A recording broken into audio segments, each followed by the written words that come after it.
Assalamualaikum warahmatullahi wabarakatuh. Kembali lagi nih teman-teman di channel Belajar Bersama.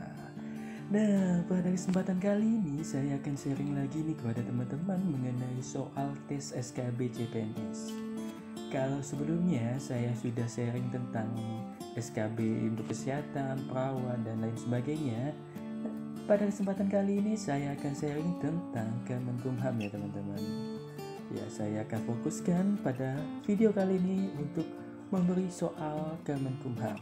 Untuk itu, bagi teman-teman yang belum subscribe, silahkan subscribe terlebih dahulu agar channel ini bisa berkembang lebih baik lagi, agar channel ini bisa tumbuh lebih baik lagi dan sharing lebih bermanfaat lagi. Oke, langsung saja ke videonya. Nah, nomor pertama yaitu semacam keadilan di mana setiap orang mendapatkan apa yang disebut dengan benar.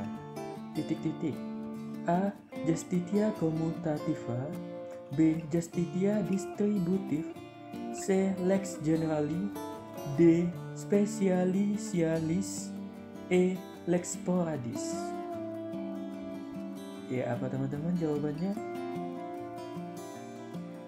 Oke, jawabannya adalah B ya teman-teman, Justitia distributive. Jadi, semacam keadilan di mana setiap orang mendapatkan apa yang disebut dengan benar itu adalah Justitia distributive ya teman-teman. Oke, selanjutnya yang nomor 2.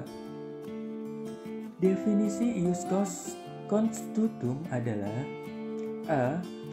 Peraturan menetapkan hak dan kewajiban. B. Hukum masih perlu ditentukan. C. Cara menggunakan hak dan kewajiban dalam sengketa atau pelanggaran hukum. D. Hukum saat ini di suatu tempat atau negara. E. Hukum tentang hak dan kewajiban. Ya, apa teman-teman? Jadi definisi dari ius constitutum itu apa ya teman-teman? Oke, jawabannya adalah D ya teman-teman, yaitu hukum saat ini di suatu negara. Oke, lanjut ke soal nomor 3. Perusahaan listrik nasional atau PT PLN adalah contoh perusahaan dengan kepribadian hukum berikut. A. Didirikan oleh pemerintah. B. Diakui oleh pemerintah. C. Diizinkan untuk tujuan tertentu. D. Untuk mencari kesejahteraan anggotanya. E. Segalanya benar. Jadi A, B, C, D-nya benar. Oke, apa jawabannya teman-teman? Oke, jadi jawabannya adalah A ya teman-teman, didirikan oleh pemerintah. Jadi perusahaan listrik nasional atau PLN itu adalah contoh perusahaan dengan kepribadian hukum didirikan oleh pemerintah ya teman-teman.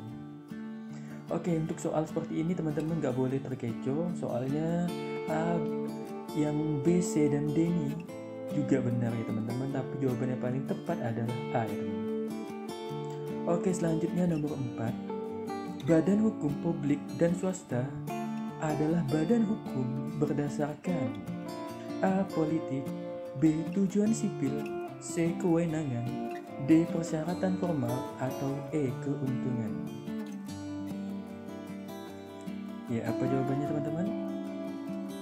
Sudah ada jawabannya? Oke, jawabannya adalah B. Tujuan sipil. Oke, jadi untuk badan hukum publik dan swasta ini itu hukum yang berdasarkan atas tujuan sipil ya teman-teman. Oke. Nah, selanjutnya nomor kelima, yang dimaksud dengan belum cukup umur dalam hukum adalah mereka yang belum berumur A. 17 tahun, B. 18 tahun, C. 19 tahun, D. 20 tahun, atau E. 21 tahun. Iya, untuk soal ini saya rasa cukup mudah ya teman-teman. Saya yakin teman-teman sudah banyak yang tahu. Jadi jawabannya adalah E. 21 tahun. Kenapa bukan 17 tahun, 18 tahun, 19 tahun, atau 20 tahun? Jawabannya adalah E ya teman-teman, 21 tahun. Karena menurut hukum yang belum cukup umur itu adalah 21 tahun. Jangan mentang-mentang 17 tahun itu sudah boleh membuat KTP, Jadi bukan berarti dianggap cukup umur untuk hukum ya teman-teman. Yang cukup umur untuk hukum itu adalah 17 tahun. Nah, seperti itu ya teman-teman. Oke, selanjutnya nomor 6. Salah satu perbedaan antara objek terdaftar dan tidak terdaftar adalah A. Kewajiban pajak, B. Pemenuhan kinerja pesanan, C. Pengakhiran perjanjian, D. Sebagai jaminan untuk hutang, atau E. Pemenuhan kewajiban. Ya, apa teman-teman? Oke, jawabannya adalah A ya teman-teman, yaitu kewajiban pajak.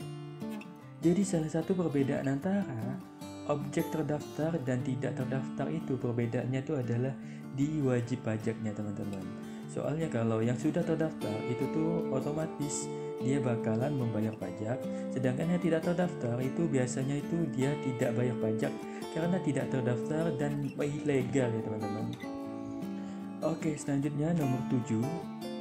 Semua ketentuan hukum yang mengatur hubungan hukum antara seseorang dan orang lain memiliki arti sebagai berikut. A. Peraturan, B. Hukum perdata, C. Hubungan hukum, D. KUH perdata ditulis, atau E. Litigasi sipil. Ya, apa jawabannya? Sudah dapat? Oke, jadi jawabannya adalah B ya teman-teman, yaitu hukum perdata. Oke, selanjutnya nomor 8. Salah satu ketentuan yang tidak terkait dengan KUH perdata atau KUHD menyangkut ini yang tidak terkait ya teman-teman. A. Asuransi, B. Perseroan terbatas, C. Investasi asing, D. Kontrak, atau E. PT.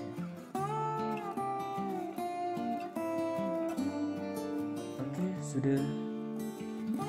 Iya, jawabannya adalah C ya teman-teman, investasi asing. Iya, jadi yang soalnya itu adalah yang tidak terkait ya dengan KUH perdata dan juga KUHD ya teman-teman. Jadi jawabannya adalah C, investasi asing. Oke, selanjutnya yang nomor 7. Hubungan hukum antara kedua pihak atau lebih di bawah perjanjian untuk penyebab konsekuensi hukum adalah pemahaman tentang A. Kesepakatan, B. Pertunangan, C. Hutang, D. Perjanjian, atau E. Kekuasaan. Ya, apa jawabannya teman-teman? Sudah dapat? Oke, jadi jawabannya adalah A ya teman-teman, kesepakatan. Jadi untuk soal-soal seperti ini saya sarankan teman-teman sering-sering membaca, sering-sering bahas soal. Soalnya kadang untuk mereka-mereka yang mendaftar Kemenkumham itu mereka tidak memiliki dasar hukum. Maksudnya tidak memiliki dasar pendidikan hukum ya teman-teman. Jadi silakan belajar dan membahas soal-soal juga teman-teman. Oke, lanjut ke soal nomor 10. Prinsip berikut sehubungan dengan subjek kontrak adalah prinsip A. Konsensus, B. Kebebasan kontrak, C. Itikat baik, D. Pacta sunt servanda, atau E. Standar. Oke, jadi jawabannya adalah C ya teman-teman, itikat baik. Oke, cukup sekian video yang dapat saya sampaikan. Apabila teman-teman ada yang ingin ditanyakan atau di-sharingkan, silahkan tulis nih di kolom bawah, di kolom komentar, agar kita bisa bersama-sama sharing, agar kita bisa bersama-sama berbagi ilmu ya teman-teman. Silahkan tulis di kolom komentar. Selain itu, saya ingatkan lagi kepada teman-teman yang belum subscribe, silahkan subscribe. Tombolnya ada di bawah sini ya teman-teman, agar teman-teman membantu kami dalam membangun channel ini, agar channel ini bisa lebih tinggi lagi, lebih melejit lagi, lebih bermanfaat lagi untuk teman-teman lainnya. Untuk itu saya ucapkan banyak terima kasih. Wabillahi taufiq wal hidayah. Wassalamualaikum warahmatullahi wabarakatuh.